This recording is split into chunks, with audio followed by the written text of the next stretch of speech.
लातूर जिल्ह्यातल्या शेतकऱ्यांना मोठ्या पावसाची प्रतीक्षा आहे। लातूर जिल्ह्यातल्या 10 तालुक्यांमध्ये शेतकरी मोठ्या पावसाची प्रतीक्षा करत आहेत। आपण जर पाहिलं तर जळकोट तालुक्यामध्ये आपण आहोत। जर आपण पाहिलं तर अनेक शेतकरी असे आहेत ज्यांची आणखीन पेरणीच झालेली नाही। त्यामुळे काही शेतकरी आहेत जे पेरणीसाठी पावसाची वाट पाहत आहेत, तर अनेक शेतकरी असे आहेत ज्यांची पेरणी झालेली आहे, चांगल्या पद्धतीने पीक उगवलेलं आहे, मात्र पावसाअभावी हे पिकं जे आहेत ते सुकायला लागलेले आहेत, वाळायला लागलेले आहेत आणि त्यामुळे मोठा पाऊस व्हावा अशा प्रकारची अपेक्षा जी आहे ती शेतकऱ्यांची आहेत। आपल्यासोबत काही शेतकरी आहेत, आपण त्यांच्याकडून जाणून घेऊयात। मला सांगा काय स्थिती झाली आहे ह्या भागातल्या शेतकऱ्यांची?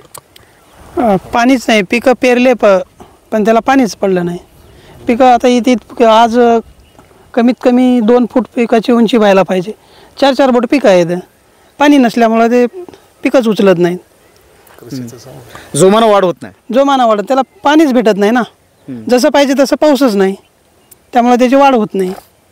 कृषी विभागाकडून सातत्यानं ओरड होत असते शेतकऱ्यांकडून की कृषी विभाग जो आहे तो शेतकऱ्यांना मदत करत नाही। यावेळेला बी बियाणे खतांची मदत झाली आहे का कृषी विभागाकडून?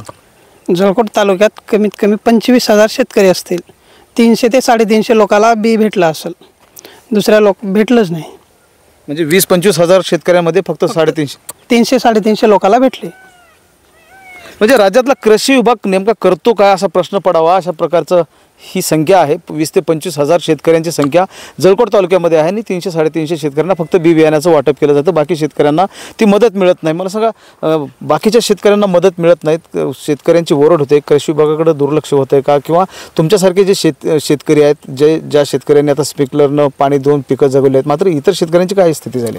इतर शेतकऱ्याची अवस्था अशी आहे की तुम्हाला सांगतो, जळकोट तालुका बहुतांश डोंगराळ भाग आहे आणि संपूर्ण जमीन ही नैसर्गिक पाण्यावर अवलंबून आहे। अनेक शेतकऱ्याकडे पावसाचं साधन नाही, त्यामुळं आता पिकं पाण्याचं वाट पाहून आता पिकं आता वाळण्याच्या मार्गावर आहेत। अगोदरच 2-3 वेळेस पेरणी झाली आहे, त्यामुळं जे पाऊस पडला ते मेमध्येच पडला आहे। जूनमध्ये थोडासा हलका पडला आणि आता जुलैमध्ये तर चक्क कोरडा चालला आहे। 30 जूननंतर पाऊससुद्धा नाही पडलेला आमच्या भागामध्ये। तर तुम्हाला सांगतो जळकोट तालुक्यामध्ये भयानक परिस्थिती शेतकऱ्याची वाईट आहे। सरकारनं विमा कंपनीचे सुद्धा 3 ट्रिगर कमी केले, विमा कंपनीसोबत करार करताना एकच ट्रिगर फक्त कापणीपूर्वक ठेवली, त्याच्यामुळे आता विमासुद्धा मिळेल की नाही अशी भीती शेतकऱ्यामध्ये आहे। त्यामुळे विमासुद्धा भराय कोणी जास्त जायला गेल्यात, कारण मागच्या कालखंडामध्ये 3 वर्ष विमा मिळाला नाही।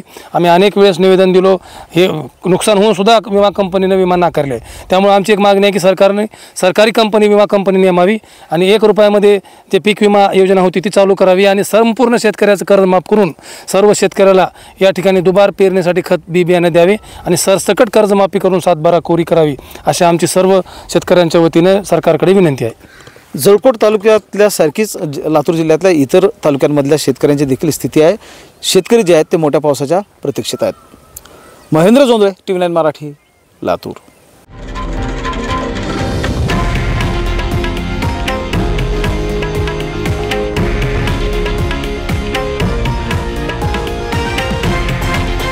हे आहे देशातील नंबर 1 न्यूज नेटवर्क आणि आपण पाहत आहात TV9 मराठी, एकमेव।